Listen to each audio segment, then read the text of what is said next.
તો હોળીની જ્વાળા જોઈને ચોમાસાનું તારણ કઢાયું છે। ચોમાસું સારું રહેવાનું અનુમાન છે। પાછોતરો વરસાદ પડવાની પણ શક્યતા પશ્ચિમ ઉત્તરના પવન જોવા મળ્યા છે।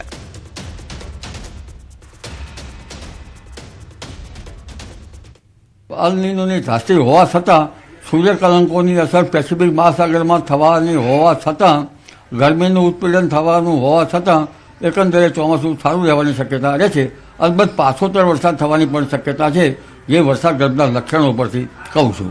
પવનની સાનુકૂળતાથી ચોમાસું સારું રહેવાની શક્યતા રહે છે, પણ ગરમીના કારણે ઘણી વખત વાદળો વિખરાઈ જાય અને ઉપર ઠંડક ન મળે તો એ લગભગ ચોમાસું કોઈ જ્યાં ઠંડક મળે તે ભૂભાગો પર જઈ શકે।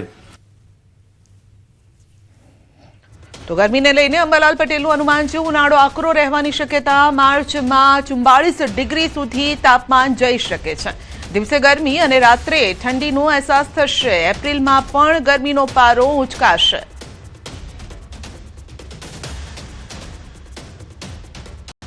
ઉનાળો આ વખતે આકરો રહેવાની શક્યતા રહેશે અને માર્ચ માસમાં લગભગ 7મી માર્ચ સુધીમાં ગરમી જોરદાર પડવાની શક્યતા રહેશે।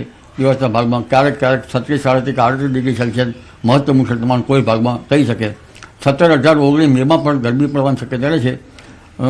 જો વરસાદ પ્રી મોન્સૂન એક્ટિવિટી થાય તો ગરમીમાં ઘટાડો પણ થઈ શકે।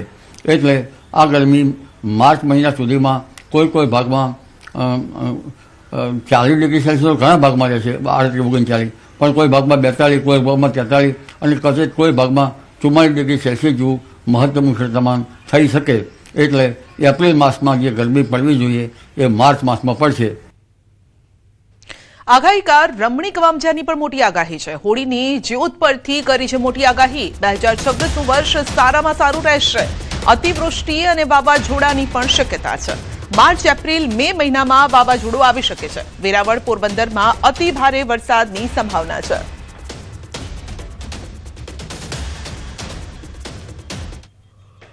આ વર્ષે શરદ પૂનમના દિવસે રાતે 8 થી 4 વાગ્યા 6 વાગ્યા સુધી પૌવા અને ખાંડલા અતિ ભારે ભેજ આવવાથી આ વર્ષે 2026નું વર્ષ સારામાં સારું રહેશે અને અતિવૃષ્ટિ થશે। ને આ વર્ષે અત્યારે જે કચ્છને આધારે આખા ત્રીજનો પવન અને ઉતાસળીનો પવનને અત્યારે જોવાની પદ્ધતિ હોવાથી આ વર્ષે અતિ ભારે ગરમી પડશે। ઓગસ્ટ મહિનાની અંદર હજી પણ સૂર્યગ્રહણ ચંદ્રગ્રહણ આવે છે, એ પણ ભારે હોય છે, એટલે ત્યારે ખેડૂત માટે અતિ ભારે ગરમી પડશે। અને આ વર્ષે અખાતીને છે રોહિણી નક્ષત્રે અતિ ગરમી પડશે અને ભાદરવા સુદને છઠને દિવસે અનુરાધા નક્ષત્ર છે, એટલે વર્ષ સારું જશે। ભાદરવા વધ અને હાથિયા નક્ષત્ર બેસે, તે હાથિયા નક્ષત્રની અંદર પાછોતર વરસાદ સારા થશે, ગાજવી સાથે પાક પાણીમાં પણ નુકસાન થશે। દર વર્ષની જેમ આ વર્ષે પણ હોળી ધૂળેટીના પર્વની હર્ષોલ્લાસ સાથે ઉજવણી થઈ રહી છે। હોળી પ્રગટાવવાની સાથે જ લોકોમાં આવનારું વર્ષ કેવું રહેશે તેની ઉત્સુકતા પણ જોવા મળે છે। ધાનેરામાં પણ હોળીના વર્તારાને વિશેષ મહત્વ આપવામાં આવે છે અને જ્યાં હોળીની જ્વાળા અને ટોચ પર લગાવાયેલ ધજાની દિશા પરથી વર્ષનું અનુમાન લગાવાય છે।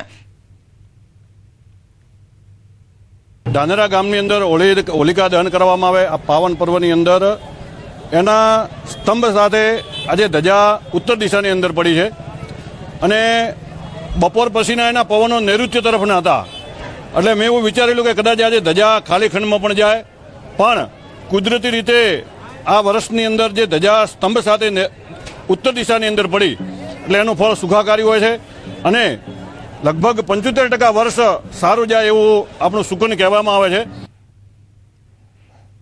જામનગરના જોડિયા તાલુકાના લીંબુડા ગામમાં પરંપરા અને આસ્થાનો અનોખો સંગમ જોવા મળ્યો છે, જ્યાં ગામના વડીલો અને ગ્રામજનોની ઉપસ્થિતિમાં હોળી પ્રગટાવવામાં આવી અને ત્યારબાદ સૌએ આસ્થાભેર હોળી માતાના દર્શન કર્યા। પરંપરા મુજબ હોળી પ્રગટ્યા બાદ તેનો ધુમાડો જે દિશામાં જાય તે દિશા પરથી આગામી વર્ષના વરસાદ પાકની આગાહી કરવામાં આવે છે। આવનાર વર્ષની ખેતી અને સમૃદ્ધિનું પૂર્વાનુમાન કરવાની વર્ષો જૂની આ પદ્ધતિ છે। તો આ વર્ષે ધુમાડો પૂર્વ દિશા તરફ જતા લીંબુડા ગામના લોકોમાં પણ ખુશીની લહેર જોવા મળી છે। આધુનિક યુગમાં પણ પોતાની સંસ્કૃતિ અને વડવાઓના જ્ઞાનને જાળવી રાખતું આ ગામ આજે આખા પંથકમાં ચર્ચાનું કેન્દ્ર છે।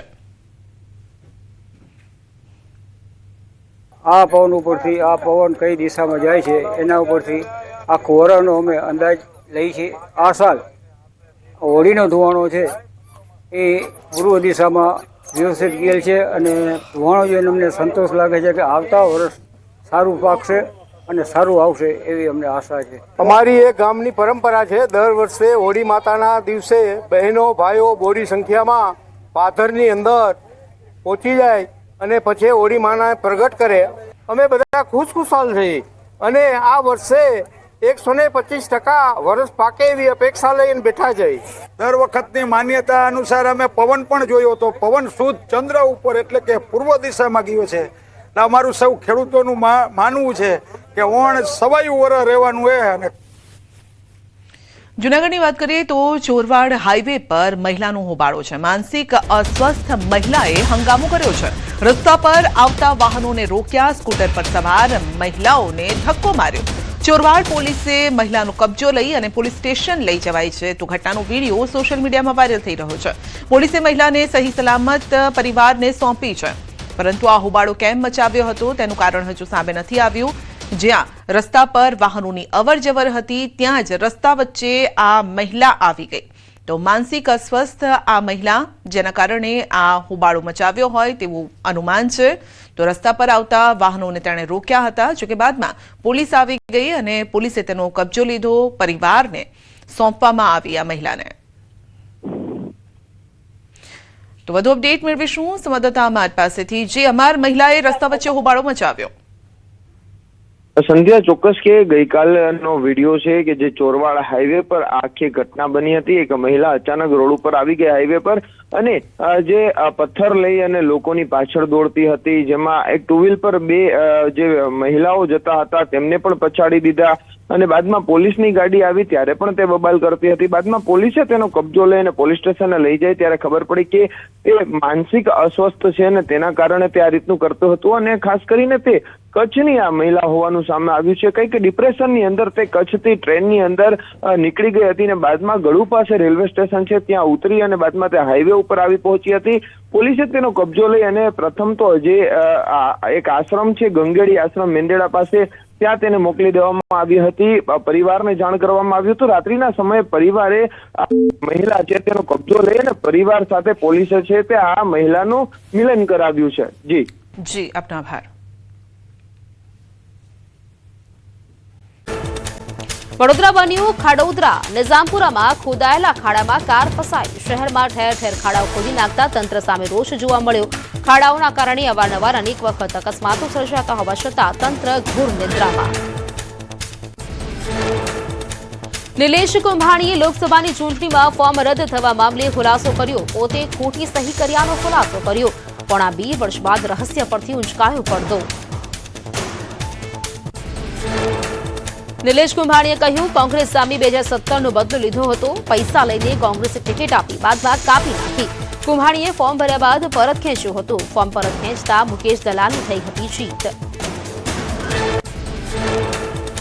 તો નિલેશ કુંભાણીના આરોપ પર કોંગ્રેસ પ્રવક્તા મનીષ દોશીનો વળતો પ્રહાર. કહ્યું, સુરતની જનતા સાથે ગદ્દારી કરી છે. હવે ભાજપની સ્ક્રિપ્ટ પ્રમાણે બોલી રહ્યા છે. તમે જે સોદો કર્યો તે તમને મુબારક.